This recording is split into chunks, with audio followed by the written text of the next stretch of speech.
Una de las estrategias que el enemigo tiene, el enemigo de Dios de nuestras vidas, es a la hora de pensar en detener la obra de Dios y al pueblo de Dios, es quitarle recursos.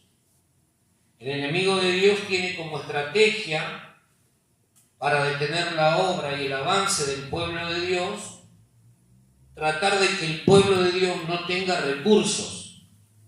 Cuando el pueblo de Dios no tiene recursos, la obra de Dios se detiene, no se puede avanzar. Y esa es una de las estrategias que el diablo siempre ha querido para con la iglesia. Que la iglesia en general, no tenga recursos, porque si no tiene recursos no tiene manera de avanzar. Reiteradas veces vemos en la Biblia que cuando los enemigos del pueblo de Dios lo oprimían, lo primero que hacían era quitarle todos sus recursos. Porque un pueblo sin recursos es un pueblo que no avanza, que no crece. De esa manera lo que hacían era impedirle el progreso y el avance. ¿Sí? Por eso cuando el pueblo de Dios se queda sin recursos o los recursos escasean, todo se complica. Seguramente esto llevarlo a tu vida personal también. Cuando los recursos empezaron a menguar, a disminuir, costó mucho más avanzar. ¿Sí o no? Ni hablar cuando los recursos eran nulos.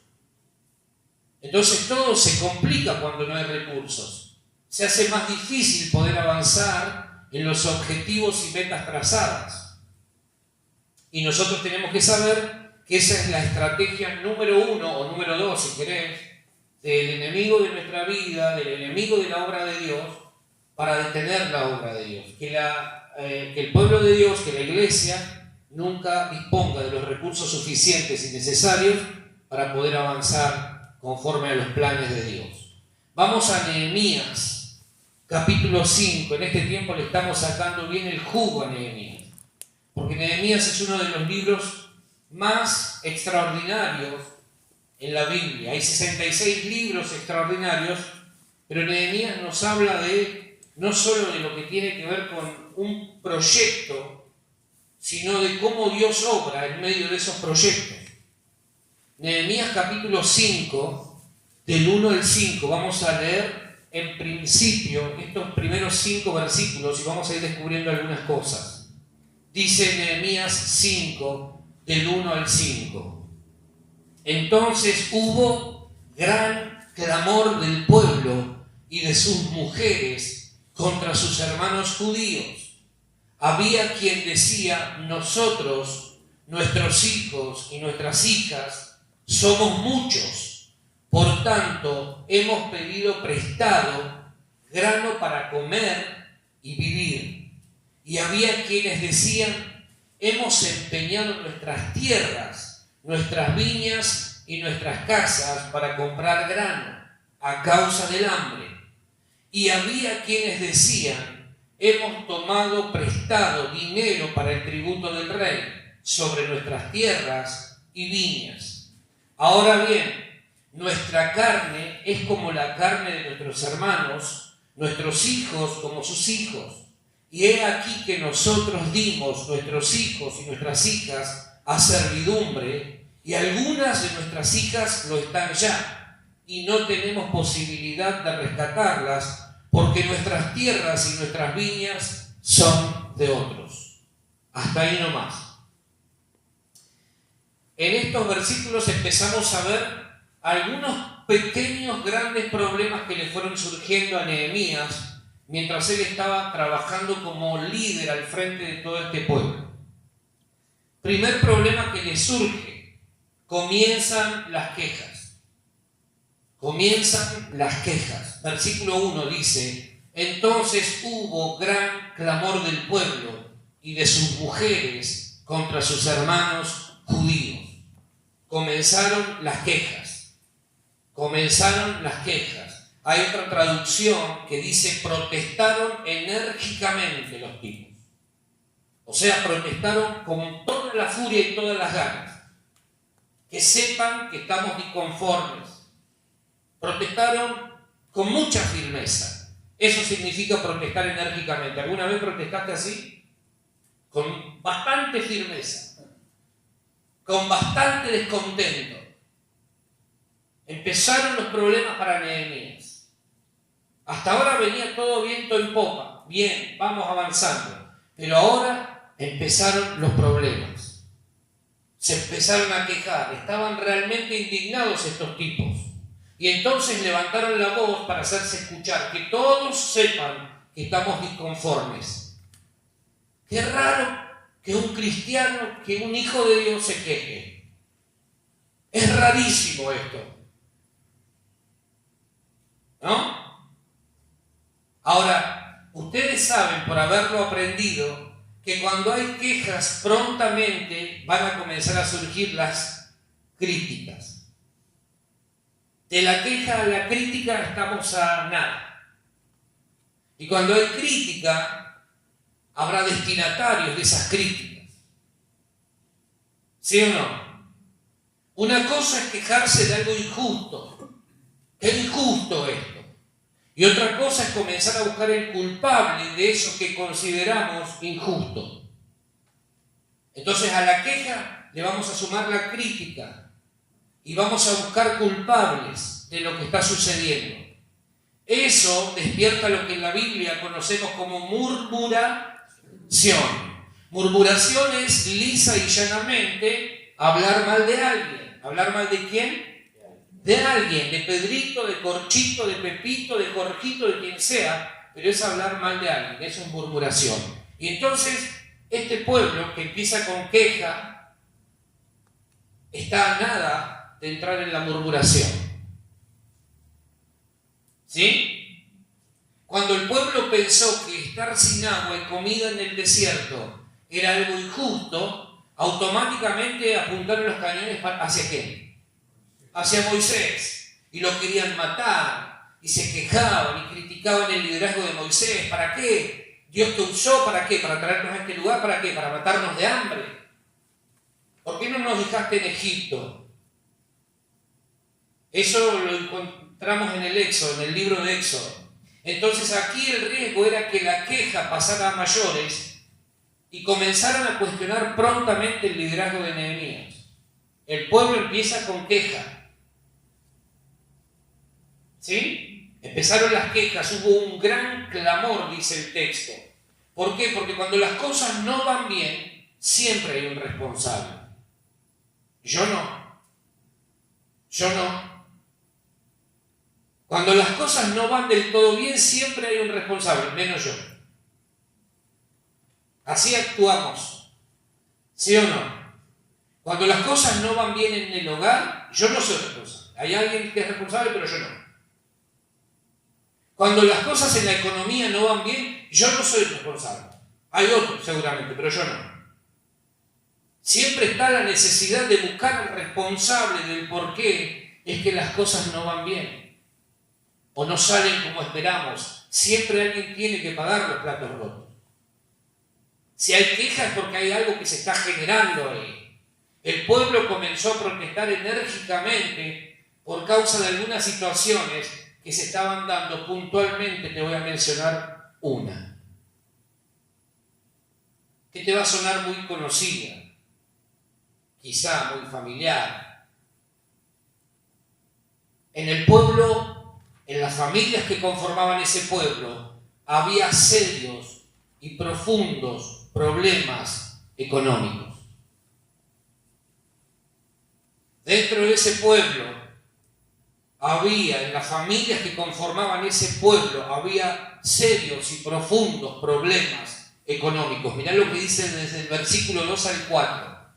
Dice, había quien decía, un grupo, nosotros, nuestros hijos y nuestras hijas, somos muchos, por tanto hemos pedido prestado grano para comer y vivir. Primer grupo, con problemas económicos. Habían pedido prestado grano para comer y vivir. Claro, cuando vos no tenés para comer, se complica la cosa. Primer grupo. Segundo grupo, versículo 3. Y había quienes decían, hemos empeñado nuestras tierras, nuestras viñas y nuestras casas para comprar grano a causa del hambre. Claro, Cuando vos tenés hambre, empezás a despojarte o a desprenderte de lo poco que puedas tener para comer. ¿Sí? ¿Me vas siguiendo? Tercer grupo, versículo 4. Y había quienes decían, hemos tomado prestado dinero para el tributo del rey sobre nuestras viñas, sobre nuestras tierras y viñas. Claro, porque había un rey que no le importaba la condición del pueblo, él solamente quería cobrar los impuestos correspondientes a lo que era el tributo del rey. ¿Sí? ¿Me siguen? Entonces la situación era grave, era extrema, era muy complicada, inclusive los niños, había familias que entregaban los niños como parte de una garantía, diciéndole al acreedor, te vamos a pagar. Y los que no podían pagar, ¿sabes qué hacían? Agarraban al hijo, a la hija y lo entregaban como esclavo. Es tuyo, ya no es mío. Porque había una deuda. ¿Sí? Mirá qué grave que era el panorama por aquellos días. Te menciono algunos puntos de este tema. Gente que no tenía para comer ni dónde vivir. ¿Te suena familiar eso? Sobrepoblación. Era mucha la gente. Gente que había hipotecado sus propiedades para comprar alimentos. Como la inflación iba en aumento y los precios subían todos los días, era imposible para una persona sostener el capital obtenido. Entonces, ¿qué hacía? Iba y entregaba su propiedad, su tierra, su viña. Impuestos demasiado altos, préstamos para pagar esos impuestos, un rey que seguía cobrando impuestos a pesar de que la gente no tenía recursos. Ahora, para obtener esos préstamos, ellos tenían que poner como garantía sus propiedades y eso literalmente significaba que las iban a perder. Entonces llegó un momento que la gente, harta de esa situación, empezó a levantar la voz. Empezó a quejarse enérgicamente, con muchas ganas. Ahora vos imagínate, yo pensaba mientras meditaba en este capítulo, cualquier ministro de Economía hubiese renunciado antes de empezar, porque el panorama no era alentador de ninguna manera, era muy complicado. Quejas, protestas, mal humor, problemas económicos, hambre, falta de recursos, etcétera, etcétera, etcétera. ¿Quién se anima a liderar un pueblo así? ¿Quién se anima a ponerse al frente y decir yo voy a gobernar un pueblo que está todo el tiempo, hace ya un tiempo que viene con quejas, con protestas, con mal humor, con problemas económicos, con hambre, gente que pasa hambre, no hay recursos? ¿Cómo vamos a salir adelante? Fíjense, vayan metiéndose en la historia. Todo un panorama totalmente desalentador a la hora de liderar un pueblo. ¿Sí? Ahora, el capítulo 4 de Nehemías termina con una convicción enorme de parte de todo el pueblo y de parte de Nehemías. Terminan diciendo que cada uno estaba armado, estaba listo, no se sacaban la armadura ni se desnudaban apenas para bañarse, porque no querían estar desprovistos frente a cualquier ataque del enemigo. Termina el pueblo con una convicción enorme. En el capítulo 5 no vas a encontrar que se hable en ningún momento de los muros y de la reconstrucción de los muros y de cómo vamos a seguir avanzando. ¿Por qué razón? Porque ahora el problema estaba puesto ¿dónde? O el foco estaba puesto ¿dónde? En la falta de recursos. Entonces, ¿qué nos enseña esto? En primer lugar, que la falta de recursos dentro del pueblo de Dios provoca que la obra de Dios se detenga. ¿A qué había ido Nehemías a Jerusalén? A reconstruir los muros, a trabajar en eso que era una necesidad imperiosa para que el pueblo pudiera reconstruir su identidad como pueblo. Pero llega el capítulo 5 y vos te das cuenta que no se habla, lean después en su casa todo el capítulo y se van a dar cuenta que en ningún momento se menciona la reconstrucción de los muros, en ningún momento se habla de los muros.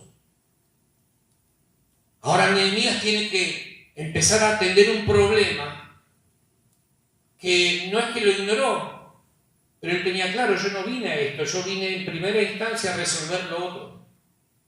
¿Qué te quiero decir con esto? Que hay cosas que muchas veces van a revelar verdaderamente los problemas que están ahí, escondidos.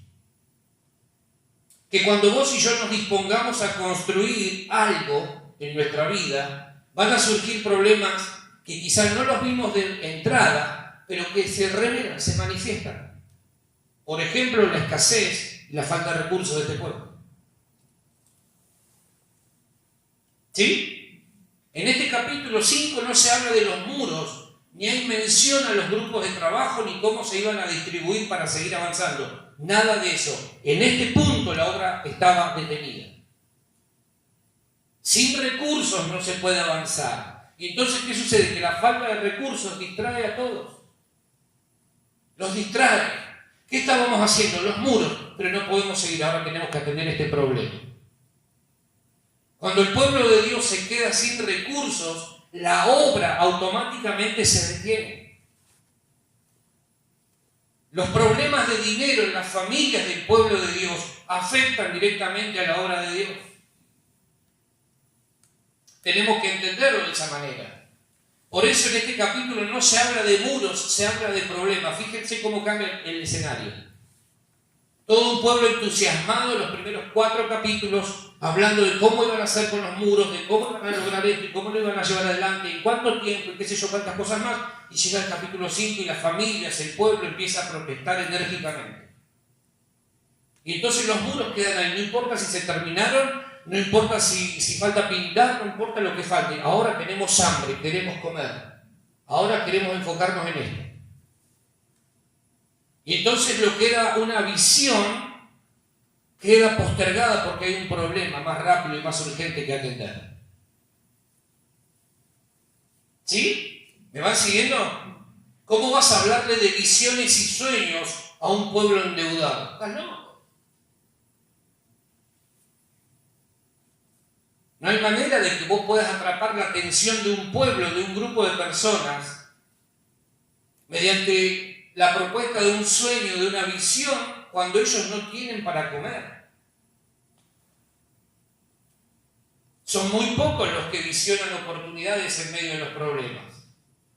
En segundo lugar, cuando los recursos desaparecen, nadie habla de proyectos, solo se habla de problemas. Yo he descubierto en estos años que cuando una persona te vive hablando de problemas es porque no tiene visión. Porque la manera de sacarte la visión es metiéndote en problemas y embarullándote y enroscándote en los problemas. Pero cuando vos tenés problemas, pero además tenés una visión, ves el problema como una oportunidad para crecer en pos de esa visión. ¿Sí? ¿Se entiende lo que digo? Entonces, cuando los recursos desaparecen, nadie habla de proyectos, se habla de problemas. ¿Quién puede pensar en comprar algo cuando hay hambre? Nadie. ¿Quién puede imaginar irse de vacaciones cuando no hay nada para poner en la olla?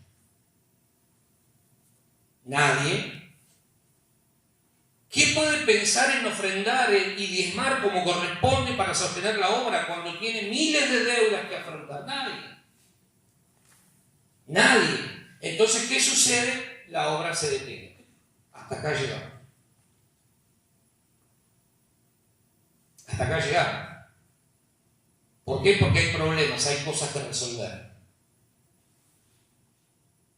¿Sí?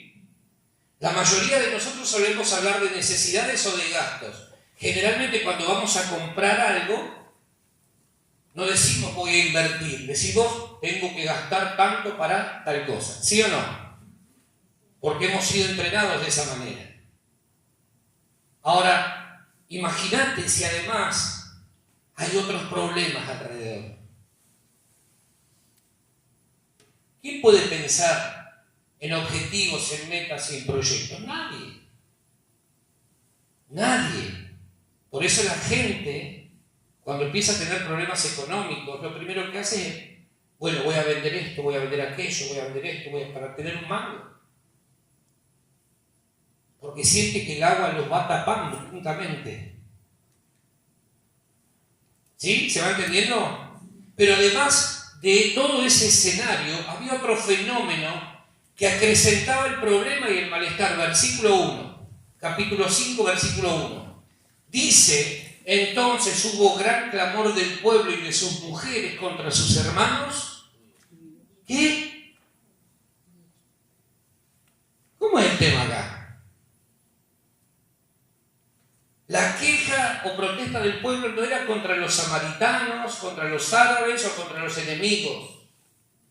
La queja del pueblo era dirigida al propio pueblo. O sea que la queja era de un judío para con otro judío. ¿Por qué razón? Porque había algunos entre el mismo pueblo que estaban explotando a sus propios hermanos. Los estaban explotando. Judíos ricos que prestaban dinero y a cambio tomaban tierras e hijos de aquellos a los que les prestaban dinero como garantías o esclavos. Entonces, si vos no me pagás conforme al interés, porque aparte lo que hacían era le agregaban un interés desmedido, una usura enorme había entre esa gente.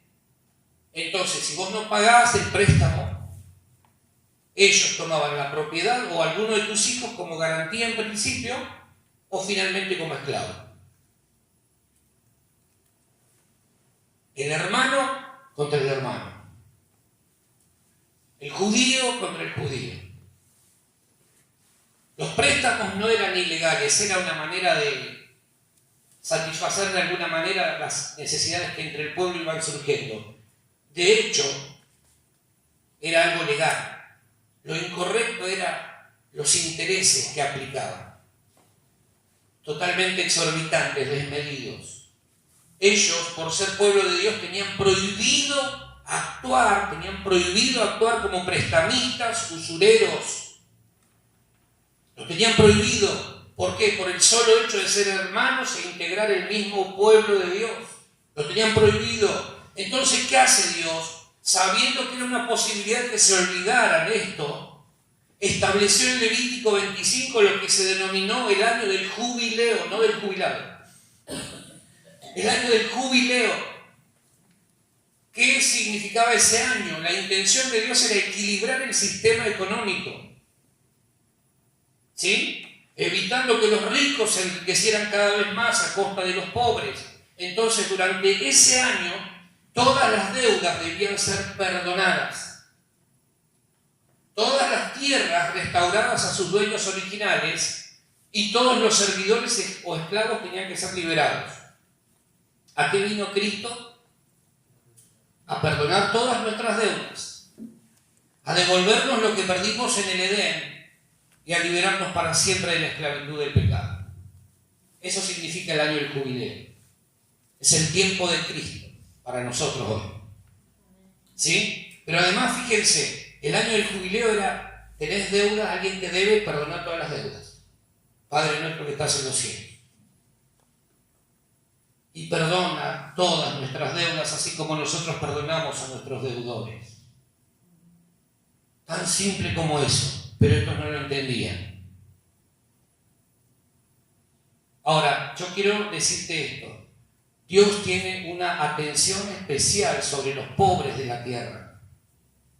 Y nadie que abuse de ellos saldrá ileso delante de la presencia de Dios. ¿Sí?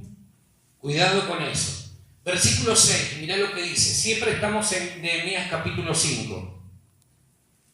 Dice Nehemías, y me enojé en gran manera cuando oí su clamor y estas palabras. Versículo 9, primera parte dice, y dije, no es bueno lo que hacéis. Me enojé, dice Nehemías. no es bueno lo que hacéis, y se los dije. Se enoja y reprende duramente al pueblo. No es bueno lo que están haciendo. ¿Cómo ustedes se van a aprovechar de sus propios hermanos? ¿Qué están haciendo? ¿Qué están haciendo? Son hermanos. ¿Cómo van a tener ese trato de esa manera? Se enojó Nehemías, y Nehemías no era un nene de pecho, Si seguimos avanzando, vamos a encontrar, creo que en el capítulo 9, 10, donde en un momento determinado los agarra a uno que se había metido al templo de los pelos y los sacó para afuera. Ahora, Nehemías dice que se enojó viendo la manera en la que se estaban relacionando, viendo la usura y los intereses desmedidos, y viendo que habían perdido de vista esto de contemplar al otro como hermano, de verlo como hermano. Eso no tiene que formar parte de la cultura del pueblo de Dios. La usura, los intereses desmedidos no forman parte de la cultura del pueblo de Dios. ¿Amén? ¿Tu trabajo tiene un valor? Sí. ¿Tiene un precio? Sí. Pero no tenemos que abusar de los demás porque no es bueno que lo hagamos. No es bueno que lo hagamos. Mucho menos cuando estás relacionándote con alguien que es del pueblo de Dios. ¿Sí?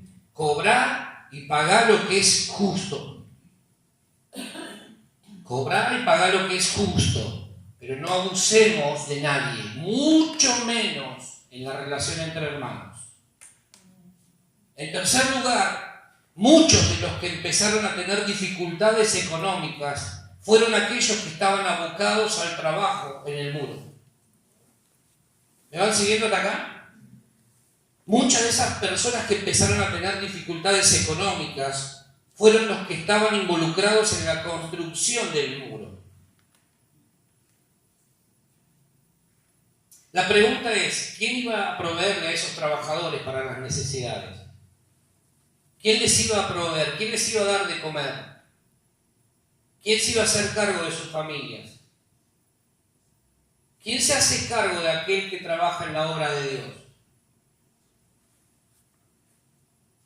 ¿Quién se hace cargo de aquel que trabaja en la obra de Dios y dejó toda otra ocupación para dedicarse exclusivamente a esto? ¿Quién se hace cargo? Porque eso es lo que estaba sucediendo. Mucha de esa gente que se involucró en la tarea de la obra de reconstrucción de los muros, por abocarse a esa tarea, empezó a padecer situaciones económicas difíciles.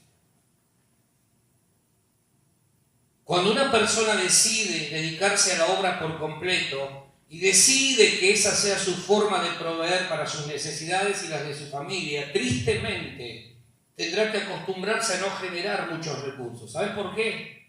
Por dos razones te voy a mencionar. Número uno, por el egoísmo de la gente que cuando prospera se olvida de aquel que lo ayudó a prosperar.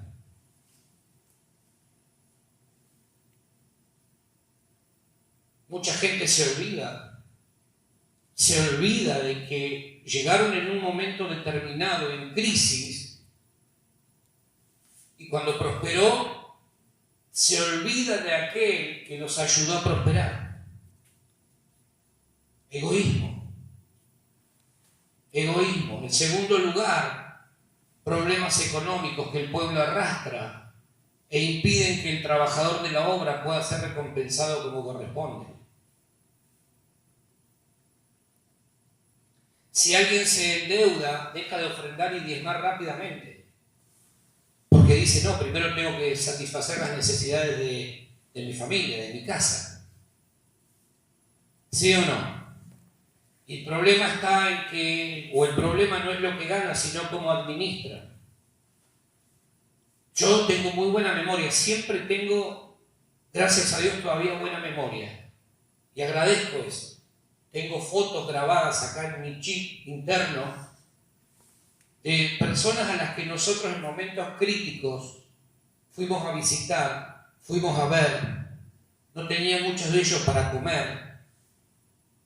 Y hoy gracias a Dios han podido salir adelante. Pero tristemente se olvidan de aquellos que en los momentos difíciles los ayudaron a prosperar.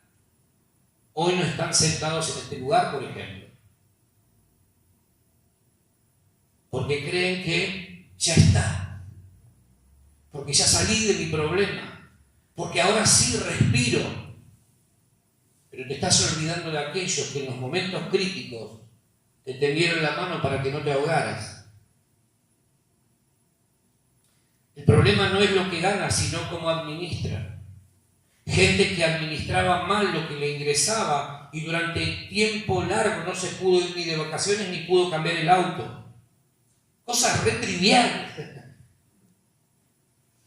Pero gracias a que hubo alguien que se sentó y le dijo, no, esto es así, esto es así, esto es así, no solo que en el lapso de 9, 10 meses o algo más pudo cambiar el auto, sino que además se pudo ir de vacaciones.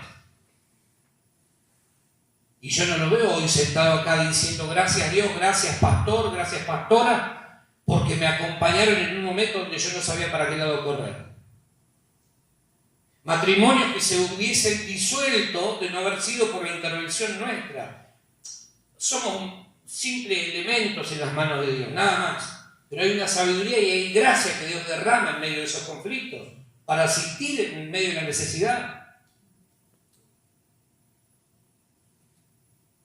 Entonces, ahí es donde tenemos que prestar atención. Si alguien administra mal, lo primero que va a hacer retirar lo que le permite a la obra de Dios avanzar. Y entonces, quien trabaja en la obra no podrá disponer de los recursos suficientes para sus necesidades. Hace 10 años que estoy esperando que esta iglesia crezca, que madure, que entienda. Ahora, fíjense cómo el efecto de los problemas económicos fueron atentando contra la unidad del pueblo de Dios. Porque el pueblo de Dios empezó primero a quejarse. Había primero problemas en las familias y luego comenzaron a mirarse de reojo los unos a los otros. ¿Por qué? Porque había problemas económicos. Empezaron a mirarse mal. Si Nehemías no encontraba rápidamente la manera de resolver este asunto, indefectiblemente la obra se iba a detener ahí.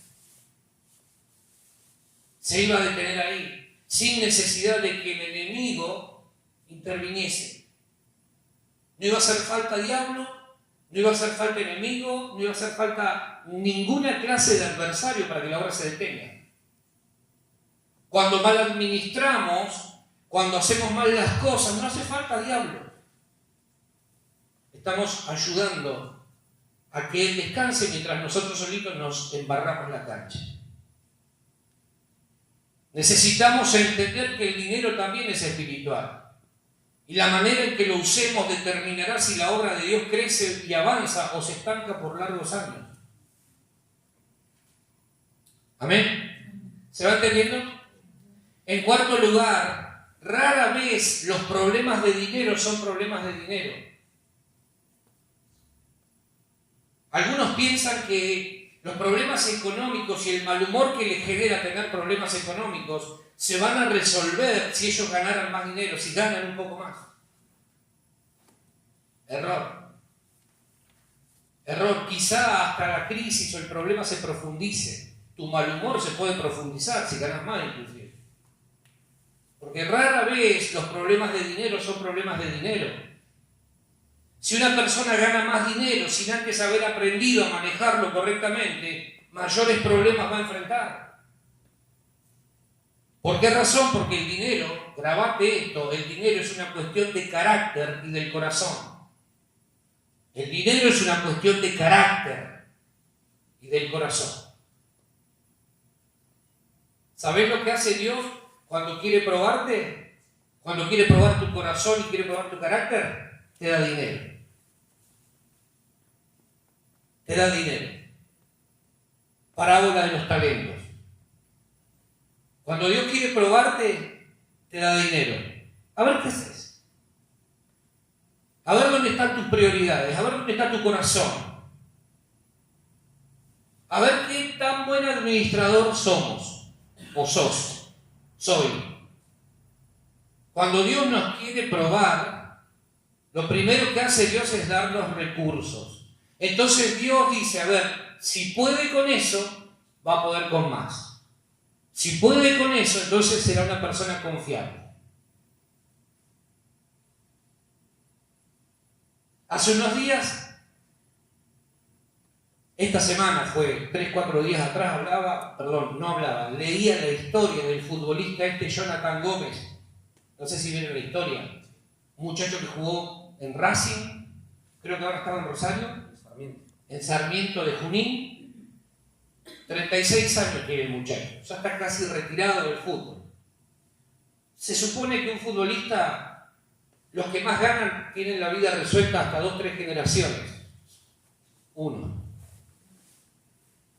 Pero la mayoría de los futbolistas, algunos que tienen un poquito más de cabeza, dicen vamos a invertir en esto. El otro día escuchaba a otro que había estado jugando en otro club, que no lo voy a mencionar porque es del enemigo eso.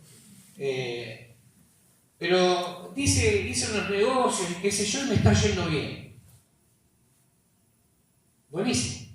Este muchacho, Jonathan Gómez, está casi terminando la carrera, 36 años, y tiene unos problemas económicos enormes. Es adicto a la ludopatía y además por las apuestas ilegales fue amenazado de muerte él y su familia. ¿Por qué razón? Porque cuando la plata viene a tu vida, a nuestra vida, y no la sabemos manejar, es una cuestión de carácter y del corazón. 36 años. Apareció en una entrevista llorando porque estaba mal, por todas las amenazas, las deudas que había acumulado. Si no aprendemos a gobernar el dinero correctamente, puede que terminemos igual o peor que antes de lo que quizá estábamos. Grabate eso. Cada vez que Dios te quiere probar, te da dinero. Si no aprendemos a gobernar sobre el dinero nos va a terminar gobernando a nosotros. ¿Y sabes qué va a suceder? Todo el tiempo vamos a estar viniendo a la iglesia, ore por mi hermano porque tengo deudas, ore por mi hermano porque tengo deudas, ore por mí porque tengo deudas. Vamos a orar por los problemas económicos, que no se van a resolver nunca mientras no pidamos perdón a Dios y renunciemos a los malos y pésimos manejos y decidamos honrar a Dios con lo que Él nos da. Amén. Cuando un hijo de Dios administra mal, no lo sufren solamente él y su familia, sino que también la obra de Dios. Y los obreros que, tal como dice la palabra de Dios, son dignos de su salario. Ahora bien, hay algo mal en un líder que solo funciona cuando la paga es buena. Hay algo mal en un líder que solamente está mirando eso para determinar su efectividad o su desarrollo en la obra de Dios. ¿Sí? ¿Se entiende?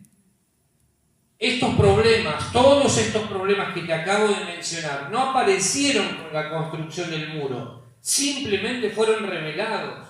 Ya los que estaban haciendo desastres con el resto del pueblo, con la usura y los intereses desmedidos, estaban camuflados ahí. Entonces llegó un momento que fue imposible seguir escondiendo esa problemática, se reveló. Todo lo que vos quieras construir en tu vida va a revelar cosas que quizá durante años no se manifestaron, van a empezar a revelarse. ¿Sí? ¿Se entiende lo que digo? ¿Se entiende eso? Cuando decidas construir algo en tu vida se van a empezar a revelar cosas que ni siquiera imaginabas que estaban ahí. Pero ahora están y hay que enfrentarlas. Nehemías no podía hacer la vista gorda y decir, no tengo nada que ver con esto, yo sigo con el muro, porque ¿cómo iba a avanzar él? ¿Cómo iba a poder solucionar ese conflicto entre el pueblo si él hacía la vista gorda y se hacía el distraído? Construir es una tarea muy demandante y exigente que pone a prueba nuestra fe, nuestra paciencia y nuestras prioridades. nuestra fe, nuestra paciencia y nuestras prioridades. Pero además, mientras saca lo mejor de algunos, de otros saca lo peor. Mientras de algunos saca lo mejor, de otros saca lo peor. Llevar a cabo, construir una iglesia diferente como la que hemos intentado desde el primer día, ha significado en estos años ver que algunos han sacado lo mejor y otros han sacado otras cosas. ¿Sí? Ahora yo te pregunto, ¿qué está revelando acerca de tu vida lo que estamos queriendo construir como iglesia? ¿Qué está revelando?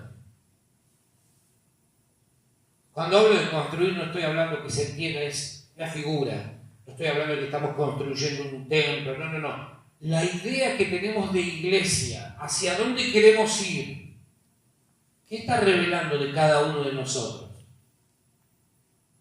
¿Qué está revelando de tu carácter, lo que estás construyendo junto a tu familia? ¿Qué está revelando? ¿Por qué? Porque en algún momento lo que está escondido ahí va a aflorar, va a salir a la superficie. Y puede ser algo que impulse o algo que frene. Comenzar a construir y vas a ver cómo comienza a sacudirse todo tu mundo. Los que te amaban ahora no te van a amar tanto, Los que eran amigos puede que ahora se vayan de tu lado porque ya no quieran ser tan amigos tuyos. Los que te veían como alguien buena onda ahora van a decir que sos cualquier cosa. Y si no me crees, preguntale a José de la Biblia, preguntale a David, preguntale al propio Jesús. ¿Qué pensaban acerca de ellos?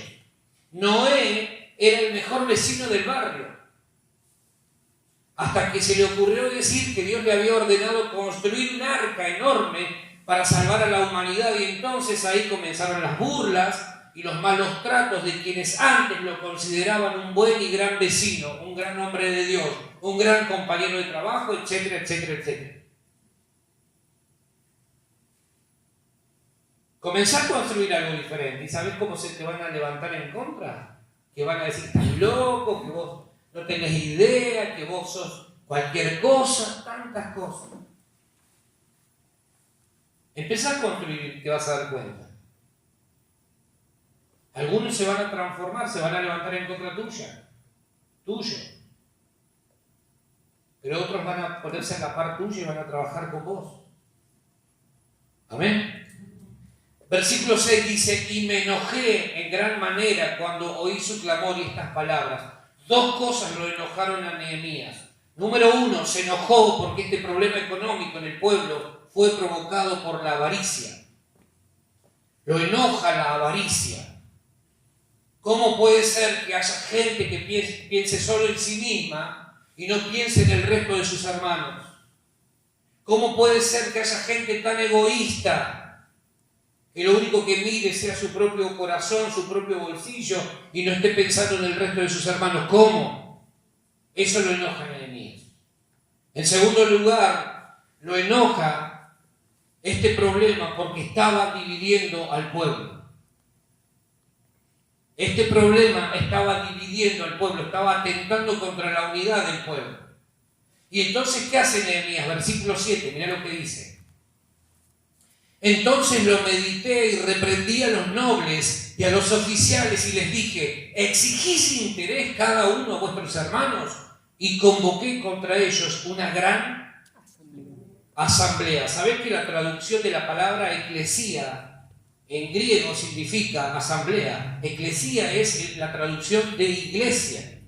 O sea que la iglesia, ¿qué es? Una gran asamblea.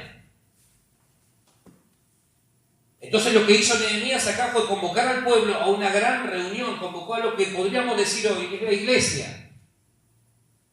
Y entonces, ¿qué hace Nehemías? Comienza a exponer a todos los que con su actitud avara estaban generándole complicaciones a todo el pueblo y a la obra de Dios.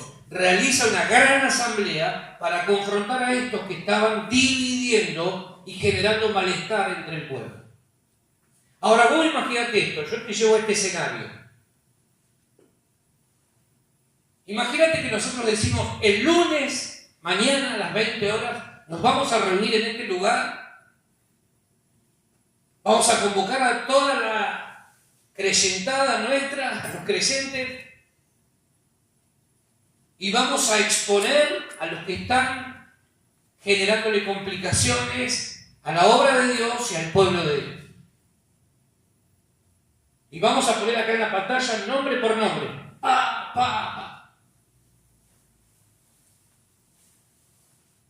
Qué problemón sería, ¿no? Nehemías agarró, convocó al pueblo y dijo, ustedes, dice, les dije a los nobles y a los oficiales, los reprendí y les dije, ustedes no pueden exigir interés como lo están haciendo con sus hermanos. Imagínate, ¿por qué no diezmás vos, Pedrito? ¿No te das cuenta que eso significa que la obra no puede avanzar? Se jugó la cabeza, Se jugó la cabeza. Comenzó uno por uno a exponer a los que con su actitud avara y generaban complicaciones y malestar entre el pueblo. Los comenzó a exponer. ¿Por qué están haciendo esto? ¿Por qué lo están haciendo? ¿Por qué lo están haciendo? Mientras haya gente egoísta en el pueblo de Dios que viva pensando solo en sí mismo, o en sí misma, o en sí mismo, la obra va a vivir enfrentando desafíos que nada tienen que ver con lo que Dios nos ha llamado a construir. Pero no te quiero hablar solamente de dinero, te hablo de nuestra actitud a la hora de servir. Nuestra actitud a la hora de encarar las cosas que Dios nos ha pedido como iglesia. Esos problemas detienen, distraen, desenfocan no solo el liderazgo, sino todo el pueblo. Esos problemas que el enemigo aprovecha para dividir y generar retrasos en la construcción de lo que Dios nos ha pedido, no debieran existir. Pero existen porque hay gente que solamente está pensando en sí. Versículos 7 al 11. Dice Nehemías, entonces lo medité y reprendí a los nobles y a los oficiales y les dije, exigís interés cada uno a vuestros ¿qué? Hermanos, y convoqué contra ellos una gran asamblea y les dije, nosotros según nuestras posibilidades rescatamos a nuestros hermanos judíos que habían sido vendidos a las naciones, y vosotros vendéis aún a vuestros hermanos, y serán vendidos a nosotros. Y callaron, pues no tuvieron que responder. Y dije, no es bueno lo que hacen. ¿No andaréis en el temor de nuestro Dios para no ser oprobio a las naciones enemigas nuestras? También yo y mis hermanos y mis criados les hemos prestado dinero y grano. Quitémosles ahora este gravamen. Os ruego que les devolváis hoy sus tierras, sus viñas, sus olivares, sus casas y la centésima parte del dinero, del grano, del vino y del aceite que demandáis de ellos como interés. Qué corazón el de este hombre, ¿no? Qué corazón íntegro tenía este Nehemías. Estaba preocupado por el bienestar de todos los que estaban formando parte del pueblo de Dios. Qué corazón hay que tener para pensar más en el otro que en uno mismo, ¿no? Qué corazón tiene que tener un líder para pensar más en el otro que en sí mismo. A veces dejando cosas propias, porque Nehemías también era prestamista. Pero él dice, no. Vamos a ponernos como ejemplo. Vamos a sacarle ese gravamen, vamos a sacarle esa carga. No. No, vamos a marcar la diferencia. El enojo de Nehemías se debía a su pasión por la obra de Dios. Estaba enojado porque era un hombre apasionado por la obra de Dios, pero no permitió que el enojo lo nublara. La sabiduría de Dios estaba obrando en él de tal manera que no permitió que el momento de enojo para con la situación nublara su capacidad de razonamiento. Y como no era ningún cobarde, confrontó a los que se estaban haciendo los vivos, a los que estaban haciendo mal. Le dijo: ¿cómo es posible que estén haciendo esto? Saben ustedes que no lo tienen que hacer. ¿Cómo es posible? Y acá quiero hablarte de 6 cosas rápidamente que Nehemías le recuerda al pueblo en medio de esa asamblea. Acordate que la asamblea era la iglesia de este tiempo reunida en aquel entonces. ¿Sí? Lo primero que Nehemías les recuerda a todos ellos es que son hermanos. ¿Qué son? Hermanos. 4 veces te hice detener justamente donde aparecía la expresión hermanos. En esos 4 o 5 versículos que leímos recién, 4 veces Nehemías dice: son hermanos, son hermanos, son hermanos, somos hermanos, somos hermanos. No pueden estar unos contra otros, no. No, eso es lo que el enemigo pretende. Eso es lo que el diablo busca. Pero no tenemos que perder de vista esto. Somos hermanos. Abraham le dijo a Lot: no podemos estar peleados porque somos hermanos. Que nada te separe de tu hermano ni del pueblo de Dios. Que nada nos separe unos de otros. Mantengamos una conducta de integridad en lo que refiere al pueblo de Dios. Amén. Somos hermanos. Si yo no te miento, vos no me mientas. Si yo te soy leal, vos sé leal. Porque somos hermanos. Cuidemos las relaciones dentro del cuerpo de Cristo. Tenemos que dejar de actuar como si fuéramos extraños. Amén. En segundo lugar, tenemos que procurar siempre que prevalezca la palabra de Dios en todo. No solo en lo concerniente a las relaciones entre hermanos, sino también en todo aquello que tiene que ver con el dinero. Que prevalezca la palabra de Dios en todo, siempre. No solo en las relaciones, en la forma en la que nos relacionamos unos con otros, sino también en cómo usamos el dinero.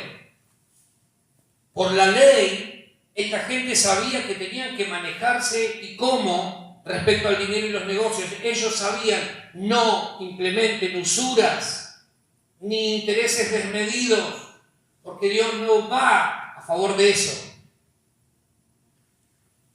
Y sin embargo lo estaban haciendo en contra de sus propios hermanos. Ignorar los principios de Dios respecto del dinero es meterse en problemas siempre. Ahora, no pensemos que porque diezmamos y ofrendamos, con lo que nos queda podemos hacer lo que se nos antoja, porque ya cumplimos con nuestra parte. No. Ya di mi diezmo, mi ofrenda, así que ahora con esto voy y hago zafarranchos. Total, como ya le di a Dios, Dios me va a bendecir igual. No. Recordemos esto: somos administradores de todas las cosas y Dios espera de nosotros fidelidad. Amén. No pongamos en riesgo la continuidad de la obra de Dios por nuestro egoísmo. Porque si hay problemas económicos, lo primero que va a hacer la persona que tiene problemas económicos es dejar de ofrendar y dejar de diezmar. Te lo firmo en chino, en hebreo, en todos los idiomas que vos quieras. En tercer lugar, Nehemías les recuerda su misión y su llamado. En el pasado Dios redimió a Israel de Egipto y recientemente los había liberado de Babilonia. No nos olvidemos que ellos venían saliendo, escapándose de Babilonia. Y ahora ellos mismos, desgraciados, con una mente olvidadiza, estaban poniendo en cautiverio a sus propios hermanos.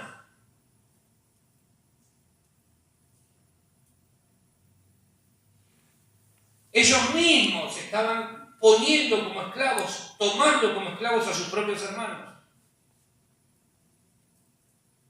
Fuimos llamados, y ellos también fueron llamados a libertad, no a esclavitud.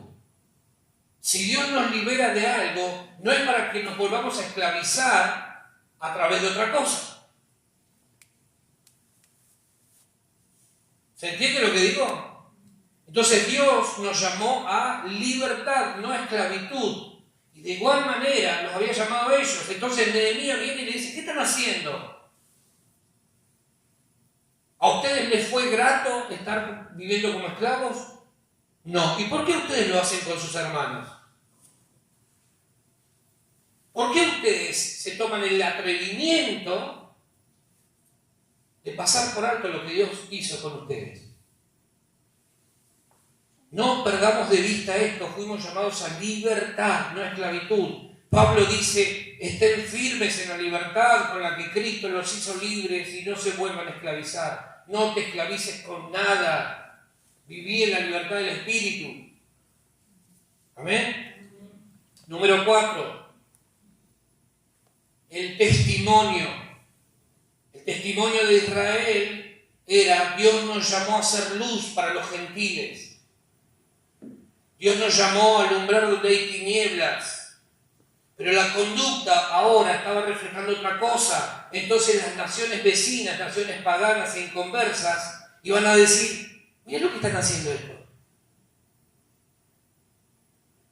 Mirá lo que está sucediendo con esto. ¿Cómo puede ser que ahora estén sacándose los ojos unos a otros? Ayer trabajaban juntos en la obra.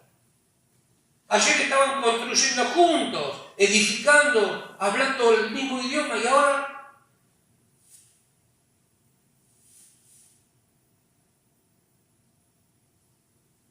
unos contra otros. Si realmente hay temor de Dios en nuestra vida, vamos a buscar honrar a Dios ante los inconversos e incrédulos. No lo vamos a dejar mal parado ni ante nadie, ni vamos a representar mal su nombre. Vamos a honrar a Dios siempre. Amén.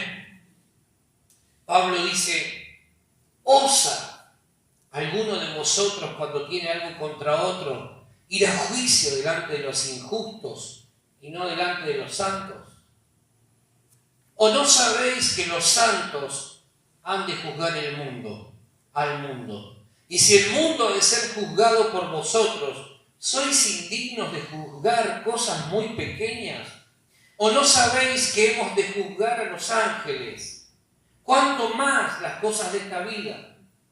Si pues tenéis juicios sobre cosas de esta vida, ¿ponéis para juzgar a los que son de menor estima en la iglesia? Para avergonzaros lo digo, pues ¿qué? ¿No hay entre vosotros sabios, ni aun uno que pueda juzgar entre sus hermanos, sino que el hermano con el hermano pleitea en juicio, y esto ante los incrédulos? Así que, por cierto, es ya una falta en vosotros que tengáis pleitos entre vosotros mismos. ¿Por qué no sufrís más bien el agravio? ¿Por qué no sufrís más bien el ser defraudados? Pero vosotros cometéis el agravio y defraudáis, y esto a los hermanos. ¿No sabéis que los injustos no heredarán el reino de Dios? Pablo está diciendo que cuando se trata de la relación entre hermanos, tenemos que pensar primero antes de actuar. porque podemos estar generando problemas enormes en la vida de la iglesia con nuestra mala actitud. Pablo dice, no te atrevas nunca a llevar un problema con tu hermano a juicio ante los incrédulos.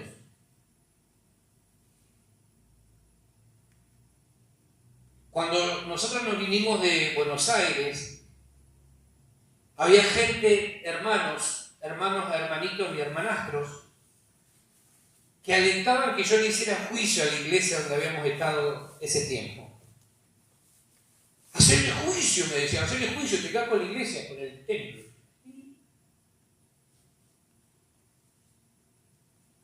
No te atrevas a llevar ante los incrédulos un problema que tengas con tu hermano. En todo caso, traerlo a la iglesia, que se resuelva puertas adentro. Si tenés algo contra tu hermano y tu hermano no te escucha, busca 1, 2, 3 testigos.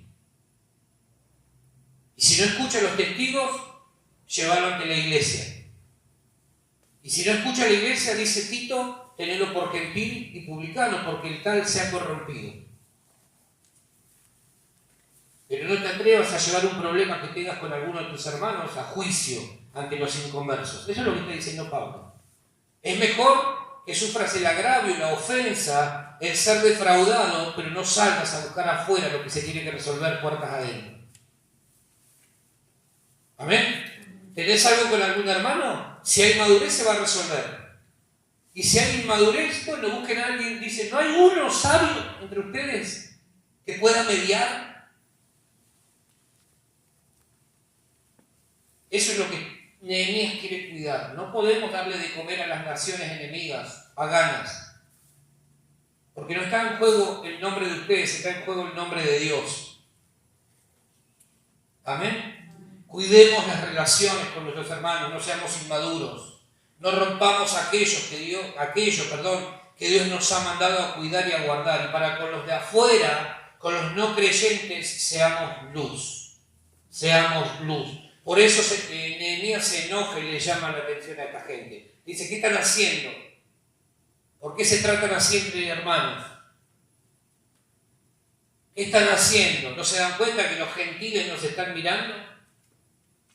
¿Cómo puede ser que un cristiano agarre un inconverso para juzgar a la iglesia? ¿Por qué te crees que hablan tan mal de los pastores y de la gente de la iglesia muchas veces, los que no son creyentes? Porque hay un Juancito que viene a la iglesia y un Corchito que no pisa nunca a la iglesia, y entonces Juancito y Corchito se encuentran, y el Juancito que debe cuidar a la iglesia y amarla y guardarla, empieza a hablar, no, si en mi iglesia no sabés lo que va. Claro, ¿cuándo lo vas a convertir al otro?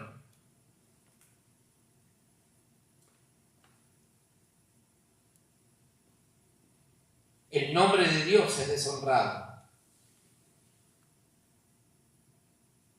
No te atrevas a hablar mal de tu iglesia, no te atrevas a hablar mal de tu hermano con gente que no es creyente. Amén.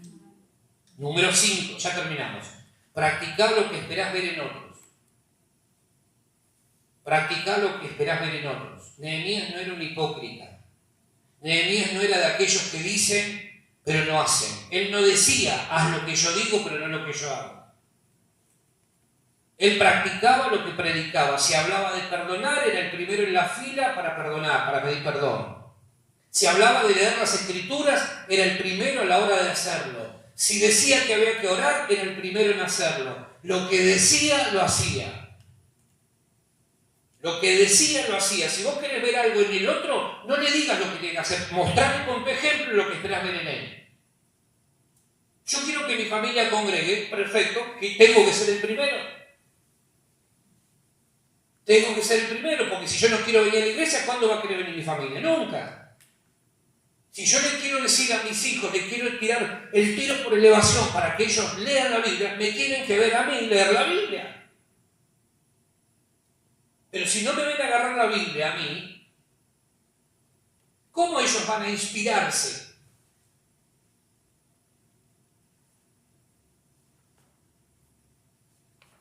Si yo le hablo mal a mis hijos de algo o de alguien, estoy generando en ellos cierto rechazo. ¿Y sabés por qué muchas veces la gente no quiere venir a la iglesia? Bueno, el ejemplo de Juancito y de Corchito. Porque Juancito, que se congrega en la comunidad de la Unión de la Reina de no sé cuánto, le hablan mal a Corchito de esa comunidad. Entonces Corchito dice, ¿para qué voy a ir? Este me pone al día, me cuenta todo el chusmerío. ¿Para qué voy a ir? Entonces, no le pidas a la gente que haga lo que vos no estás dispuesto a hacer. De un líder coherente no se puede esperar más que coherencia. Es decir, lo que habla después lo practica. Ahora, no te quedes mirando solo a los líderes, Porque muchas veces los líderes somos blancos de críticas y de cuestionamientos. Yo te pregunto a vos, ¿vos sos alguien coherente que dice y hace?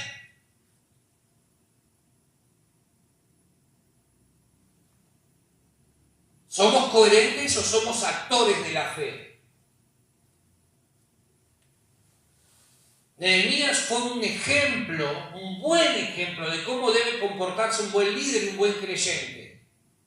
Dijo, no, si yo le voy a exigir a estos que no le pongan más carga a la gente, yo le voy a quitar mi parte de carga a ellos también. ¡Pum! No les vamos a cobrar más los intereses ni nada. Todo lo que vos quieras que otros hagan, ponete como ejemplo. ¿Amén? Ponete como ejemplo. Ahora, quizá eso no iba a resolver el problema, pero por lo menos iba a evitar que empeore. ¿Sí? Hay decisiones que vos y yo tenemos que tomar de manera radical, que tal vez no van a resolver el problema, pero por lo menos va a evitar esa decisión que todo empeore. Quizás Nehemías, al decir yo no les voy a cobrar esto, les quito la carga, quizás no resolvía el problema de tantos, pero por lo menos iba a evitar que la cosa siga empeorando. ¿Se entiende lo que digo? Número 6, último. Recordatorio del juicio de Dios. Nehemías les recuerda que viene un juicio al que ellos y nadie va a poder escapar. Mirá lo que dice el versículo 12 y 13 de Nehemías capítulo 5.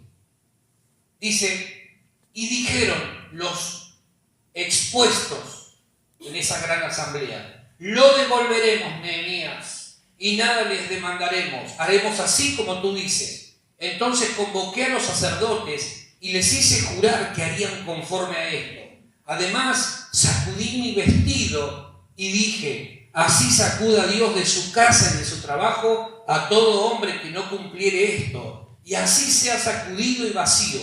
Y respondió toda la congregación, amén. Y alabaron a Jehová, y el pueblo hizo conforme a esto. Mirá lo que sucede acá.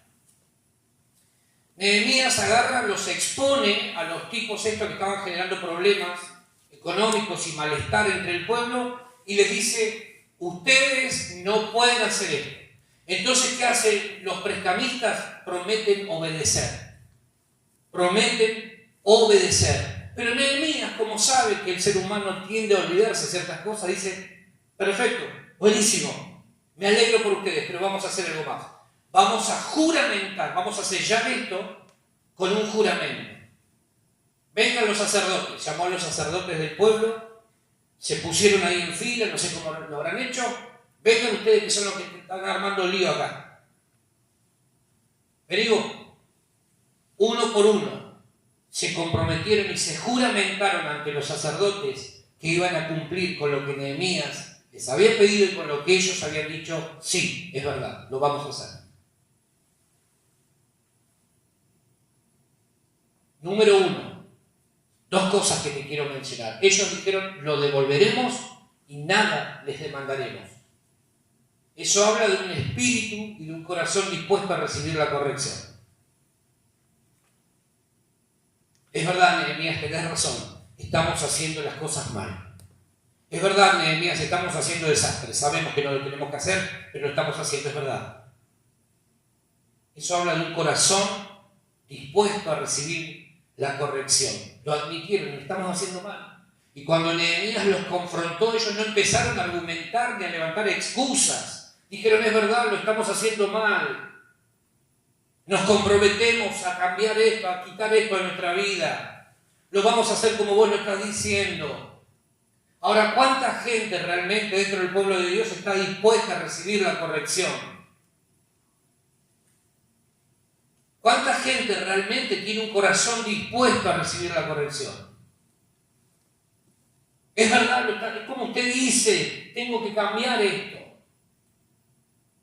Es verdad, lo que la palabra está enseñándome está mal, yo lo estoy haciendo mal, no la palabra, yo lo estoy haciendo al revés. Es verdad, me comprometo delante de Dios a cambiar. No se enojaron con Nehemías, no lo empezaron a atacar, no empezaron a desacreditarlo, no empezaron a pensar, bueno, acá me tratan mal, yo me voy de esta iglesia, me voy a la otra iglesia. No dijeron eso. Porque acá nadie me entiende. Me voy a la iglesia en otra cuadra. Y como allá no me van a entender, me voy después a la otra cuadra. Y como allá hay otra en la Tres Arroyos, me voy a esa en la Tres Arroyos porque me queda para hacer. Y como la que está enfrente no es iglesia, no voy a ir porque no es iglesia. Porque si no, iría también.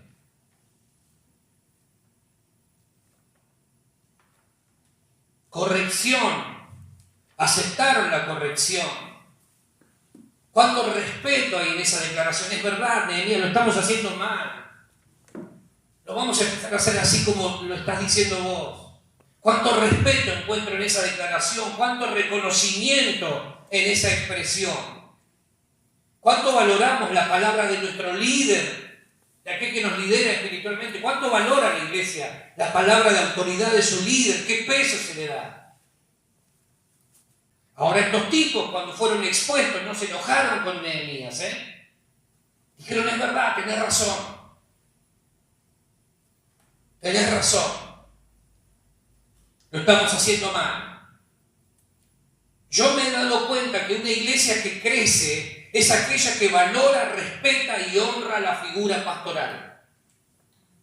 Esto me he tomado en trabajo estos últimos años de mirar ciertas iglesias, congregaciones, de mirar los modelos, de indagar un poquito más allá, y me he dado cuenta que la iglesia que crece es aquella que valora, respeta y honra la figura pastoral, no la menosprecia. Ay, este que sabe, ay, este que me dice, ay, ¿por qué me mira así?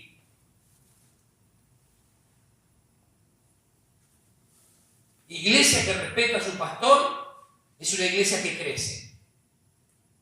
Podrán estar equivocados en lo que el pastor dice, podrá estar equivocado, seguramente, pero crece. ¿Sabes por qué? Porque hay un respeto a la investidura pastoral. No se lo ningunea, no se lo bastardea. Sin embargo, hay gente que por esto dice, no me gusta lo que dicen, no sé, estoy pensando en la otra. Nehemías, ¿sabés qué agarró? Le dijo, ustedes están haciendo mal las cosas. Están haciendo muy mal las cosas. Y ellos dijeron, es verdad, tenés razón. Y Nehemías agarra y dice, para que por las dudas no se les olvide, los voy a hacer jurar. Vengan los sacerdotes. Y juramentaron, comprometieron su palabra en cambiar lo que estaban haciendo mal. ¿Por qué? Porque el compromiso, y ellos no tuvieron temor a hacer el juramento. ¿Por qué? Porque el compromiso era genuino, era sincero y era honesto. Es decir, no solamente vamos a comprometernos entre nosotros, vamos a traer a los sacerdotes, símbolo de la autoridad de Dios, para que el compromiso también sea delante de Dios.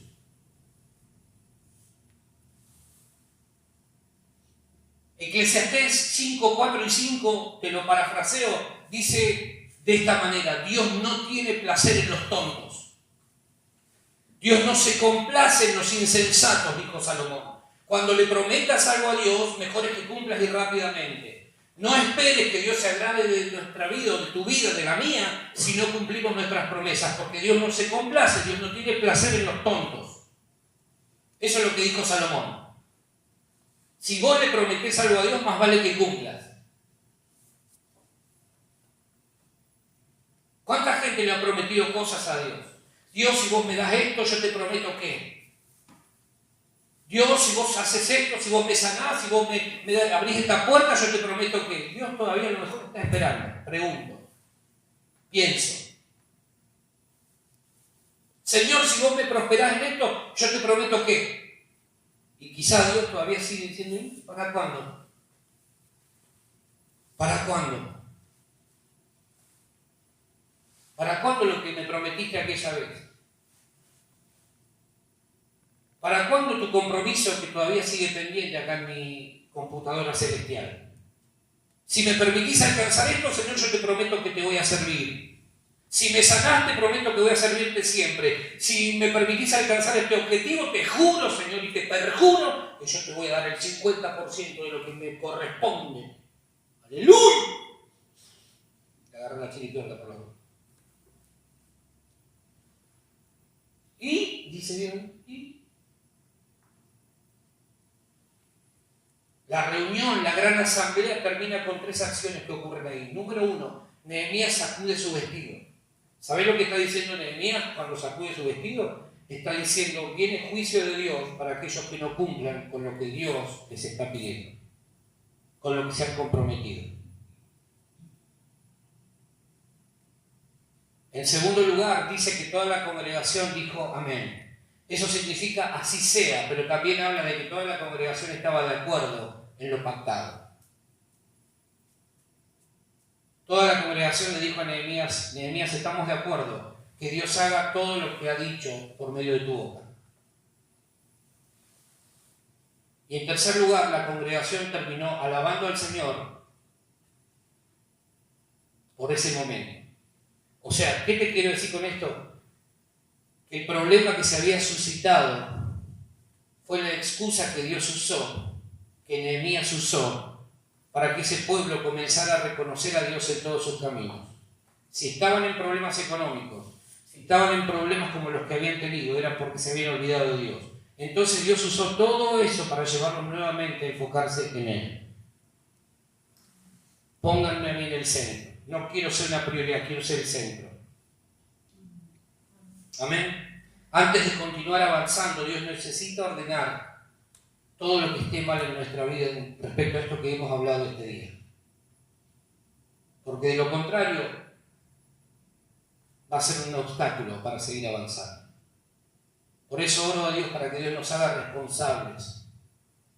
No solamente a los que hoy estamos, sino a los que no están. Para que nos haga responsables. Porque la tarea no es solamente de una persona, la tarea es de todo un pueblo.